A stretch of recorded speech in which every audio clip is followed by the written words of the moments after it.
প্রবল বর্ষণে অশোকনগর রেললাইনে জলমগ্ন, অক্লান্ত পরিশ্রমে রেলকর্মীরা।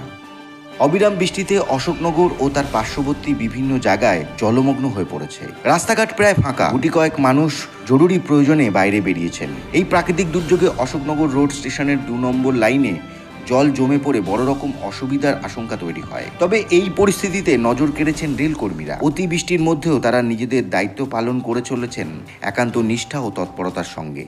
জল নিষ্কাশনের কাজ চলছে পুরোদমে, যাতে ট্রেন চলাচল স্বাভাবিক রাখা যায় এবং যাত্রীদের দুর্ভোগ কমানো যায়। যাত্রীদের অনেকেই রেলকর্মীদের এই অক্লান্ত পরিশ্রমের প্রশংসা করেছেন এবং কৃতজ্ঞতা জানিয়েছেন। তাদের কথায় এই কঠিন সময়ে রেলকর্মীরা যেভাবে কাজ করে চলেছেন তা সত্যি প্রশংসনীয়।